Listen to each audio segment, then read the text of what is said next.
रामवन में झुमकी कौवी अपने परिवार के साथ रहती थी। उसके परिवार में उसका बेटा जुगनू, उसकी पत्नी टूनी और दो पोतियां टुनटुनी और गुड़िया थी। इतने बड़े परिवार का खर्च झुमकी कौवी अकेली ही चलाती थी। वो दूसरों के खेतों में काम करती थी।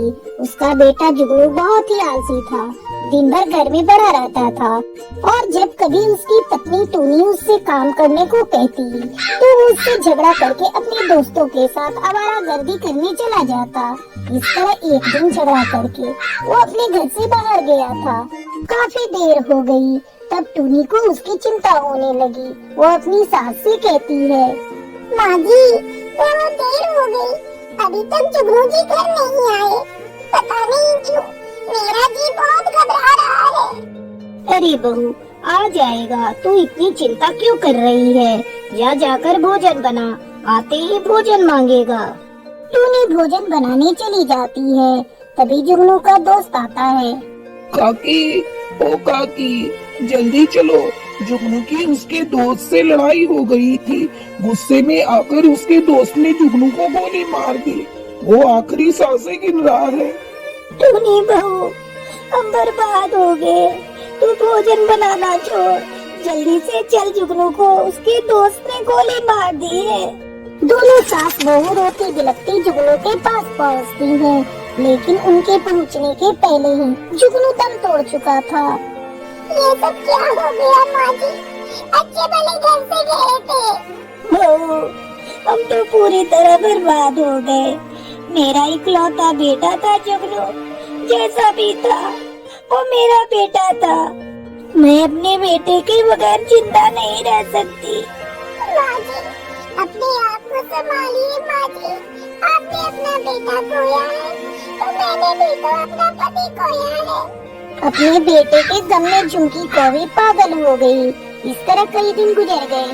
झुमकी कौवी के पागल होने की वजह से घर में पैसे आने बंद हो गए। एक दिन टूनी उदास बैठी थी, तभी उसकी दोनों बेटियां उसके पास आती हैं। मम्मा मुझे बहुत जोरों से भूख लगी है, मुझे कुछ खाने को दो। ओह मम्मा मुझे भी भूख लगी है बहुत जोरों से। कहाँ से दो भोजन मेरे बच्चों, घर में खाने को कुछ भी नहीं है। थोड़ी सी चावल बची थी, देखती हूँ अगर वो भी बची होगी तो मैं तुम लोगों को लाकर देती हूँ। टूनी बच्चों के लिए भोजन लाने किचन में जाती है। तभी उसकी नजर किचन में रखे हुए उसकी सिलाई मशीन पर पड़ती है, जो उसकी शादी में उसकी माँ ने उसे दिया था। अपनी सिलाई मशीन को देखकर टूनी मन में सोचती है, मुझे सिलाई तो आती ही है, क्यों ना मैं पास पड़ोस के कपड़े सिलकर कुछ पैसे कमाऊं और अपना घर चलाऊं। ऐसा सोचकर टूनी अगले दिन से अपनी सिलाई मशीन को लेकर अपने घर के बाहर बैठ जाती है और पक्षियों को बुलाने लगती है। आइए आइए, बहुत ही कम दाम में अपने कपड़े सिलवाइए। उसकी आवाज सुनकर उसकी पड़ोसन रानो तोती अपने कपड़े लेकर उसके पास आती है। ये तूने बहुत अच्छा किया टूनी बहू, मैं आज ही जाकर सबको बता देती हूँ कि वो आकर तुमसे कपड़े सिलवाएं। और ये लो मेरे कपड़े, इन कपड़ों से मेरी पोतियों के लिए सुंदर सुंदर फ्रॉक सिल देना। रानो तोती टूनी को एडवांस में सिलाई के पैसे देती है। धीरे धीरे टूनी के पास कपड़े सिलने के काफी ऑर्डर आने लगते हैं। उसके सिले हुए कपड़े सभी पक्षियों को बहुत पसंद आ रहे थे। जैसे जैसे टूनी की आमदनी होती गई, वो अपनी सास झुमकी का इलाज करवाती है। बेहतर इलाज से टूनी की सास झुमकी कौवी पूरी तरह से ठीक हो जाती है। इस तरह टूनी सिलाई करके खुशी खुशी अपने परिवार का पेट पालने लगती है।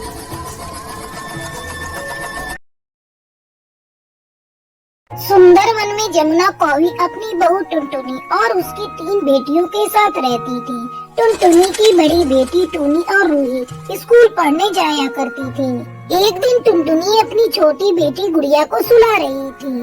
तब टूनी अपनी दादी के पास जाकर कहती है, दादी ओ दादी, मम्मी गुड़िया को सुला रही है, आप मेरा और रूही का टिफिन दे दीजिए, हमें स्कूल जाने की देर हो रही है। क्या कहा तूने? मैं तेरी नौकरानी हूँ, जा जाकर अपनी माँ से बोल तेरा टिफिन देने को, वरना बिना टिफिन लिए ही स्कूल चली जा। एक दिन नहीं खाएगी तो मर नहीं जाएगी।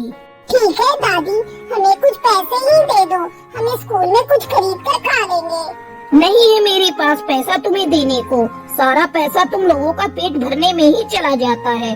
तुम्हें स्कूल जाना है तो जाओ या मत जाओ, मुझे उससे कोई मतलब नहीं। तभी वहाँ टुनटुनी आ जाती है। टूनी रूही, तुम लोग परेशान मत हो, मैंने तुम्हारा टिफिन पैक कर दिया है, ये लो और जल्दी स्कूल जाओ। दोनों बहनें स्कूल चली जाती हैं। क्यों माँ जी, आप मेरी बेटियों से ऐसा बर्ताव क्यों करती हैं? क्यों ना करूं? मैंने तुझसे बेटा पैदा करने को बोला था, लेकिन तूने हर बार बेटियों को ही पैदा किया। मैं तेरी बेटियों की नौकरानी नहीं हूँ। तूने बेटियाँ पैदा की हैं, तो तू ही संभाल। रूस का यही हाल था। जमुना कौवी बेटे के लिए अपनी बहू को खरी खोटी सुनाती ही रहती थी। इस तरह समय गुजरने लगता है और टुनटुनी एक बार फिर से माँ बनने वाली थी। हे भगवान, इस बार मेरी सुन लेना, मुझे एक पोता दे देना। लेकिन भगवान को कुछ और ही मंजूर था। इस बार एक ही अंडे से 2 चिड़िया एक साथ बाहर आती हैं। हे भगवान, ये तूने क्या किया? फिर से 2 और बेटियाँ। अब मैं चुप नहीं बैठ सकती। इस मनहूस को किसी तरह घर से निकालना होगा। मेरा बेटा इसकी 5-5 बेटियों का दहेज इकट्ठा करते करते बूढ़ा हो जाएगा और मैं बिना पोते का मुंह देखे ही इस दुनिया से चली जाऊंगी। जमुना कौवी अपने बेटे भीमा कौवा के पास जाती है। बेटा, तूने क्या सोचा है? अब क्या करें? कैसे तू 5-5 बेटियों का बोझ उठाएगा? मैं तो कहती हूँ निकाल इन मनहूसों को अपने घर से। मैं तेरी दूसरी शादी करूँगी। हाँ माँ, तू ठीक कह रही है, मैं भी यही सोच रहा हूँ। भीमा अपनी माँ के साथ टुनटुनी के पास जाता है। आप आ गए जी, मैं अभी आपके लिए पानी लेकर आती हूँ। नहीं, मुझे तेरे हाथ का पानी नहीं पीना। तू अभी के अभी अपनी बेटियों के साथ मेरे घर से निकल जा। इस घर में तुम लोगों के लिए कोई जगह नहीं। ये आप क्या कह रहे हैं जी? मत निकालिए हमें यहाँ से, हम कहाँ जाएंगे? हमारी छोटी बेटियाँ तो आज ही इस दुनिया में आई हैं, वो मर जाएंगी। तेरी इन आंसुओं का मेरे बेटे पर कोई असर पड़ने वाला नहीं। जात बिरादरी में तूने हमारी नाक कटा कर रख दी है। बहुत दिनों तक तुम माँ बेटियों को हमने पाल लिया, पर अब नहीं, तुझे इस घर से जाना ही होगा। इतना कहकर जमुना कौवी अपनी बहू टुनटुनी और उसकी 5 बेटियों को घर से बाहर निकाल देती है।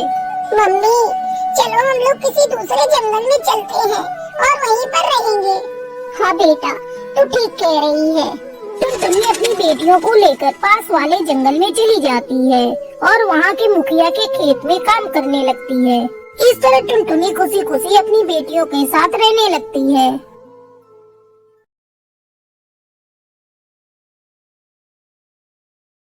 सुंदर वन में रंगीली कौवी अपनी बहू टुनटुनी के साथ रहती थी।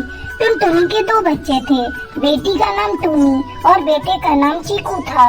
रंगीली कौवी को आम बहुत पसंद थे। एक दिन वो अपने कमरे में बैठकर आम खा रही थी, तभी वहाँ टुनटुनी आती है। माँ जी, आपको पता है ना कि मुझे आम की महक बिल्कुल पसंद नहीं।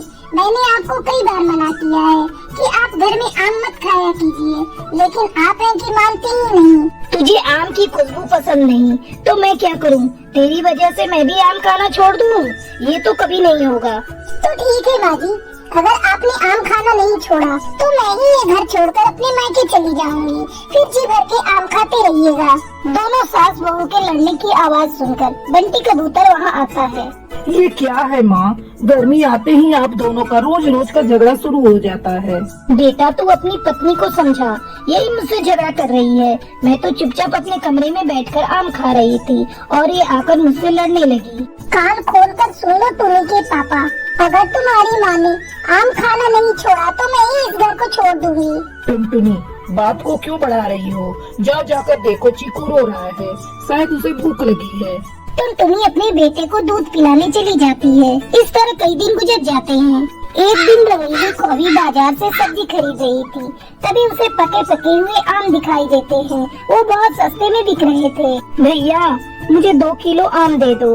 रंगीली आम खरीदकर घर वापस लौट रही थी, तभी उसे रास्ते में एक पेड़ के नीचे एक भिखारन दिखाई देती है। भगवान के नाम पर कुछ दे दो माई, बहुत भूखी हूँ। ये लो, ये आम खा लो, तुम्हारी भूख मिट जाएगी। रंगीली अपने थैले से 2 बड़े बड़े आम निकालकर उस भिखारन को देती है। भगवान तुम्हारा भला करे। है माई? वो भिखारन आम खाकर एक जादूगरनी के रूप में बदल जाती है। मैं पास वाले पहाड़ी की एक गुफा में रहने वाली जादूगरनी हूँ। तुमने मेरी भूख मिटाई है, मैं तुम्हें कुछ देना चाहती हूँ। अगर आप मुझे कुछ देना चाहती हैं, तो ऐसा कुछ दीजिए जिससे मेरी बहू आम से नफरत करना छोड़ दे। ये लो जादुई मोतीचूर के लड्डू, इसे अपनी बहू को खिला देना। तेरी बहू आम खाने की दीवानी हो जाएगी।